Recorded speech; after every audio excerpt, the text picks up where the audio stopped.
जय हिंद प्यारे साथियों, क्या हाल चाल आप सभी के। उम्मीद करता हूँ आप सभी लोग अच्छे होंगे और बेहतरीन तरीके से अपनी तैयारी में लगे होंगे। तो आज के वीडियो में हम लोग करने वाले हैं, देखिए आपको पता होगा कि 125 क्वेश्चन तक मैंने आपको करवा दिया है। प्लेलिस्ट बनी हुई है जनरल साइंस के हिसाब से, आप लोग जाके सारे वीडियो देख लीजिए, जाके आपको अच्छे से समझ में आ जाएगा। ठीक है, तो आइए इसी सीरीज़ में हम लोग चलते हैं आगे। और वीडियो अच्छी लगे तो लाइक ज़रूर कर देना और चैनल को सब्सक्राइब जरूर करें ऐसे ही वीडियो पाने के लिए। तो आइए करते हैं 126 नंबर के क्वेश्चन से स्टार्ट आज की क्लास को मेरे भाई यहाँ से।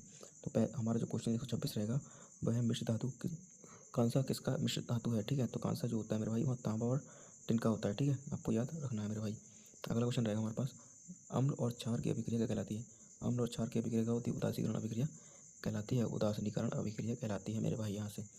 128 नंबर क्वेश्चन है, पीएच का मान अगर 7 हो, ठीक है, 7 क्या दर्शाएगा, तो तटस्थ इसका मतलब होता है उदासीन। क्या होता है, उदासीन। ठीक है, अगर किसी का पीएच मान, जो पीएच वैल्यू है अगर वो 7 है तो इसका मतलब है उदासीन है। 7 से कम है तो अम्लीय है, 7 से अधिक है तो क्या हो जाएगा, क्षारीय हो जाएगा। ये आपको याद रखने हैं तीनों पॉइंट। ठीक है, ये पूछ लेता है हमसे। ठीक है, तो चलते हैं अगले क्वेश्चन की ओर। देखिए भाई, यहाँ से अगला क्वेश्चन रहेगा मेरे भाई। यहाँ से अगला क्वेश्चन है हमारे पास, रक्त में शर्करा का स्तर, रक्त में शर्करा का स्तर कौन नियंत्रित करता है मेरे भाई। तो इंसुलिन जो होता है हमारे पास, इंसुलिन इस हमारे पास डायबिटीज़ को क्या करता है, मेंटेनेंस करके रखता है। ठीक है, अगर इसकी कमी हो जाती है तो हमें डायबिटीज़ हो जाएगा, यानी मधुमेह रोग हो जाएगा। ठीक है, अगर ये हमारा संतुलन नहीं रहेगा। ठीक है, चलते हैं अगले क्वेश्चन की ओर। अगला क्वेश्चन है हमारे पास मेरे भाई, थायराइड ग्रंथि कौन सा हार्मोन स्रावित करती है। थायराइड जो ग्रंथि है वो थायरॉक्सिन जो नामक एक हार्मोन होता है, इसको क्या करती है, स्रावित करती है, यानी बनाती है। ठीक है, तो अगला क्वेश्चन है हमारे पास, और रेडियो धर्मिता की खोज किसने की। तो रेडियो धर्मिता की खोज जो है मेरे भाई यहाँ से हेनरी बेकरोल ने की है। ठीक है, तो अगले क्वेश्चन की ओर चलते हैं। अगला क्वेश्चन है मेरे पास, नाभिकीय विखंडन की खोज किसने की है। तो नाभिकीय विखंडन की खोज ऑटो हॉर्न ने की थी मेरे भाई। ठीक है, तो अगले क्वेश्चन की ओर चलते हैं। बेहतरीन तरीके से आपको समझ में आ रहे होगे, तो चलते हैं अगले क्वेश्चन की ओर। क्वेश्चन में अगले क्या पूछा गया है, जल का घनत्व कितना होता है। ठीक है, 133 नंबर का क्वेश्चन है और इस क्वेश्चन में पूछा गया है जल का घनत्व कितना होता है मेरे भाई। यहाँ से 1 ग्राम अपॉन में सेंटीमीटर क्यूब हो जाता है मेरे भाई। ठीक है, तो बढ़िया तरीके से आपको समझ में आ गया होगा। तो अगले क्वेश्चन की ओर चलते हैं। अगला क्वेश्चन है मेरे भाई, पृथ्वी की परिक्रमा अवधि कितनी होती है। यानी जो पृथ्वी है वो सूर्य का चक्कर मतलब एक परिक्रमा कितने समय में पूरा करती है। ठीक है, तो जो 365 दिन में क्या करती है, पूरा करती है मेरे भाई। यहाँ से 365 दिन में पूरा कंप्लीट कर देगी। ठीक है, चलते हैं अगले क्वेश्चन की ओर। अगला क्वेश्चन है मेरे भाई यहाँ से, सूर्य का सबसे निकटतम ग्रह कौन सा है। तो सबसे निकटतम ग्रह कौन सा हो जाएगा, बुध हो जाएगा। ठीक है, और सबसे बड़ा ग्रह कौन सा हो जाएगा, बृहस्पति हो जाएगा। और सबसे छोटा ग्रह कौन सा हो जाएगा, बुध हो जाएगा। आपको पता होगा मेरे भाई। ठीक है, अगर निकटतम पूछे तो ये, और बड़ा पूछे तो बृहस्पति, और छोटा पूछ ले तो भी बुध। ठीक है, ये तीनों आपको समझ में आ गया होगा अच्छे से। चलते हैं अगले क्वेश्चन की ओर। अगला क्वेश्चन है, मानव शरीर में सबसे बड़ी धमनी कौन सी होती है।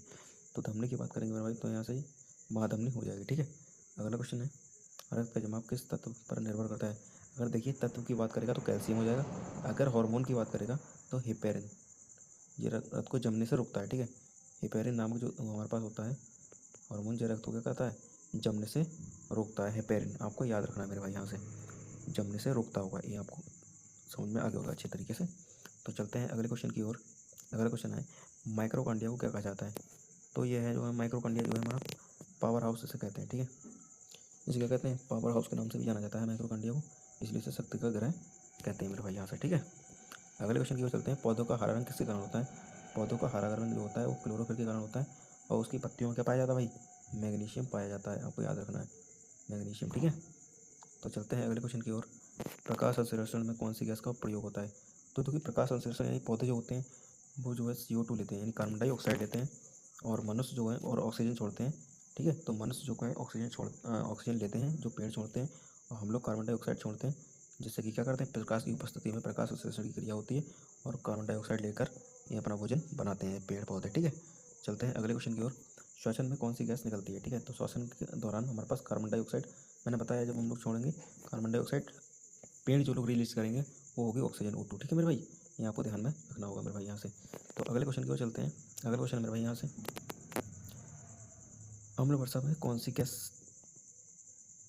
संबंधित है। ठीक है, तो ये क्वेश्चन है मेरे पास, तो ये है SO2। ठीक है, सिल्वर, ठीक है, सिल्वर नाइट्रेट, ऐसी सिल्वर क्या होता है इसका यार, सॉरी, SO2, ये आपको याद रखना पड़ेगा। ठीक है, सिल्वर आयोडाइड इस तरह से कुछ होता है। ठीक है, इसका अगला क्वेश्चन है मेरे पास 145 का, ओजोन परत कैसे रक्षा करती है। तो जो पराबैंगनी किरणों से ओजोन परत जो होती है रक्षा करती है मेरे भाई यहाँ से।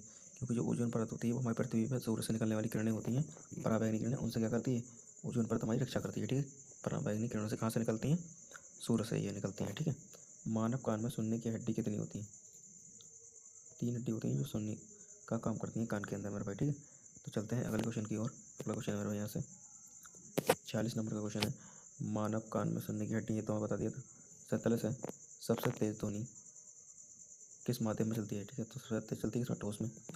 ठीक है, उससे कम जो है, सबसे कम किसमें चलती है, निर्वात में, क्योंकि निर्वात में चल ही नहीं पाती है, जीरो होती है। तभी तो चंद्रमा पर धमाके होते हैं वो हमें सुनाई इसी कारण से नहीं देते हैं मेरे भाई, कि जो ध्वनि है वो निर्वात में नहीं चल पाती है, माध्यम चाहिए इसको चलने के लिए। ठीक है, तो अगला क्वेश्चन है मेरे भाई यहाँ से, सोडियम पानी में क्यों रखा जाता है, पानी में क्यों रखा जाता है,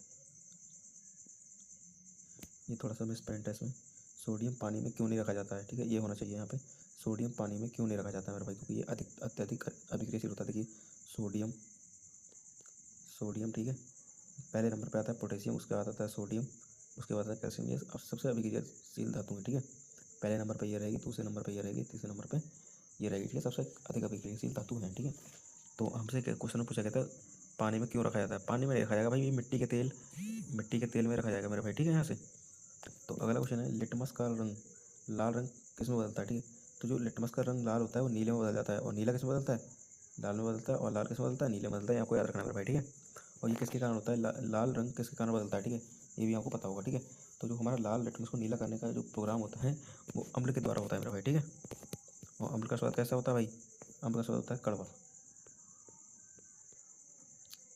नहीं, अम्ल का जो होता है वो होता है स्वाद खट्टा, अम्ल का स्वाद जो होता है मेरे भाई यहाँ से खट्टा हो जाता है, आपको याद रखना है।